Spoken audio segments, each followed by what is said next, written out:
Hello दोस्तों, कैसे हैं आप? आशा करता हूँ अच्छे होंगे और अपनी मेंस की तैयारी कर रहे होंगे। तो आज हम एक डिफरेंट चैप्टर लेके आए हैं जो मेंस का है, एसएससी सीजीएल का। और इस मेंस चैप्टर का नाम है बाइनोमियल थ्योरम्स। तो बाइनोमियल थ्योरम्स में जो इंपॉर्टेंट क्वेश्चन हो सकते हैं आपके लिए मेंस में, क्योंकि ये डिफरेंट चैप्टर है और डिफरेंट चैप्टर के लिए डिफरेंट क्वेश्चन आएंगे, तो आपने वो 2 या 3 एक्स्ट्रा क्वेश्चन कर दिए, उसी से क्या हो जाएगा, आपका रैंक बहुत अच्छा निकल जाएगा। तो हम केवल इसका बाहरी चेक करते हैं, अंदर की तरफ नहीं घुसते हैं। तो देखते हैं सबसे पहले कि बाइनोमियल थ्योरम होती क्या है। जिसमें 2 टर्म हो उसको बाइनोमियल बोलते हैं, जिसमें एक टर्म हो, जैसे मैंने लिख दिया 3x, ये है मोनोमियल, आपको पता है इतना।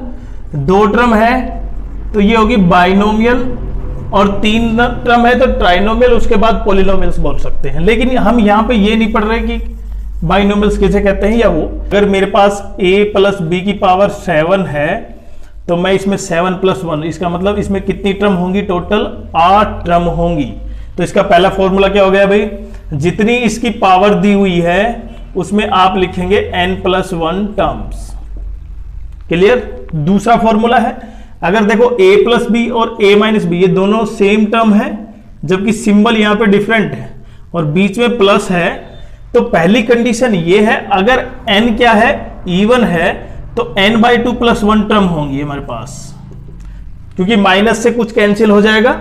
और दूसरा, अगर n ओड है इसी में, तो n + 1/2 टर्म होंगी, तब जब दोनों में बीच में प्लस हो। समझ में आया आपको? दूसरी कंडीशन ये है, अगर यहां पे माइनस हो ना, तो अगर ये n की वैल्यू क्या है, देखो टर्म वही है, यहां पे ये प्लस की बजाय क्या आएगा भाई, माइनस। टर्म वही है मेरे पास, लेकिन यहां पे अगर n इवन है तो क्या हो जाएगी इसकी टर्म, n/2। और अगर ये ओड है तो n + 1/2। तो दोनों में डिफरेंस क्या आया, डिफरेंस कुछ नहीं है, केवल यहां पे डिफरेंस है, और आप उसको अच्छे ढंग से समझ सकते हैं। तो टर्म पूछी जाए तो कि इसमें कितनी टर्म है ये। दूसरा, इस टाइप का क्वेश्चन पूछा जाए कि 5 डेसिमल तक इसकी प्लेस वैल्यू बताइए, तो आप मल्टीप्लाई तो नहीं करोगे इसको, तो 0, फिर पहली टर्म 6, दूसरी टर्म कितनी हो जाएगी 0.2 पावर 0, अप टू ऐसे चलता जाएगा, और लास्ट की 6 पर 1 की पावर 0 हो जाएगी और 0.2 पावर 6।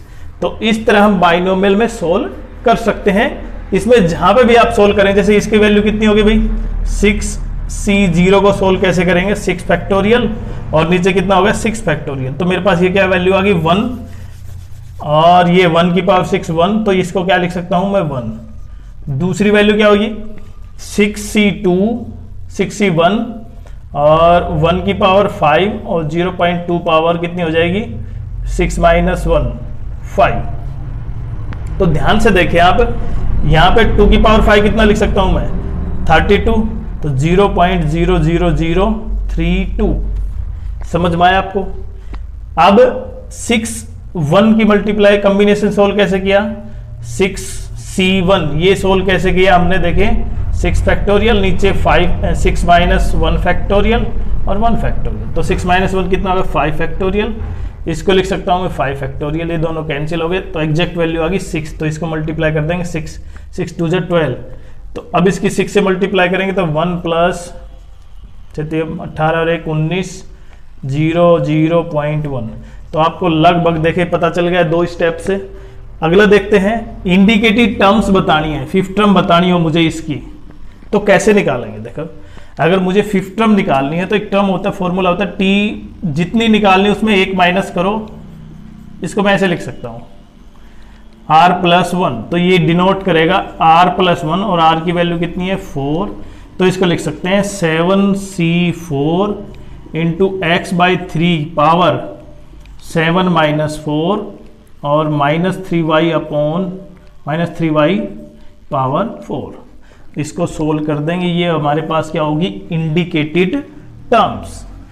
इससे अगली अगर 4 टर्म निकालनी मुझे एंड से, तो एंड से निकालनी होगी ना, तब हम क्या करेंगे, इसका रेसिप्रोकल कर देंगे, -3y + x/3। रेसिप्रोकल मतलब उसका स्टेप चेंज कर देंगे, प्लेस चेंज कर देंगे। अब इसकी 4 टर्म निकालो, वही t4 + 1, यहां पे अब की बार a ये होगा और b वो होगा। इंडिपेंडेंट ऑफ एक्स को कैसे निकालेंगे? देखें, इंडिपेंडेंट का मतलब होगा यहां पे एक्स की वैल्यू आए ही ना, मतलब कोफिशिएंट एक्स हो ही ना। तो यहां पे जब देखें इंडिपेंडेंट एक्स का मतलब एक्स की वैल्यू किसके बराबर? 0 के बराबर। तो तुम इसको सोल्व करो, 9CR यहां पे 2x पावर कितनी हो जाएगी? 9 माइनस r, और 3/x² की पावर कितनी हो जाएगी भाई? r। इसको सोल्व करके देखो, 9CR 2x पावर कितनी होगी भाई? 9 माइनस r, और 2 तो छोड़ो, पहले x को सोल्व कर लेता हूं। 2 की पावर भी 9 माइनस r अलग लिख दिया मैंने, और 3 की पावर r, और 3 को ऊपर लेके जाते हैं तो x की पावर माइनस 2r। अब x को ऐड करो, 9 माइनस 3r, और यहाँ पे x का कोएफिशिएंट कितना है? 0। तो आप इसको इसके इक्वल रख दो, 3r इक्वल टू 0। तो 3r की वैल्यू कितनी होगी? माइनस r की वैल्यू कितनी होगी भाई? 3। तो आज जब तुम्हारे पास 3 आ गया तो इसकी कोएफिशिएंट पुट कर सकते हैं आप, ये कितना हो जाएगा? 9C3। अब x तो हमने हटा ही देना, x की वैल्यू कोई मतलब नहीं, हमें तो कोएफिशिएंट चेक करना है, ये चेक कर लेंगे।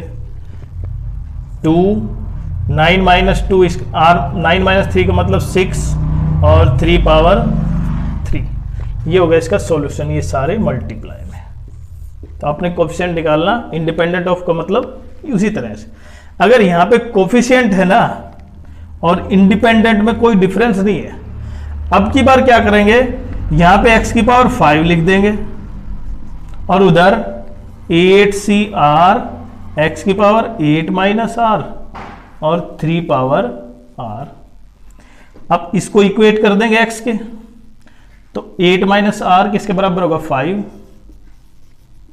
तो r की वैल्यू कितनी होगी भाई? माइनस माइनस प्लस, r की वैल्यू कितनी आ गई? इसमें भी 3 आ गई। तो अब आप इसका कोएफिशिएंट निकाल लेंगे, 8C3 इंटू 3 पावर 3, और इसको मल्टीप्लाई।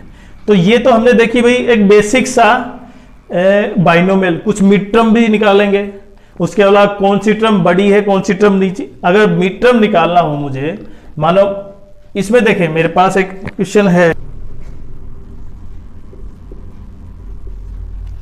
अब देखें ध्यान से, आपको पता है इसमें कितनी टर्म होंगी? 10 + 1 मतलब 11 टर्म होंगी ना।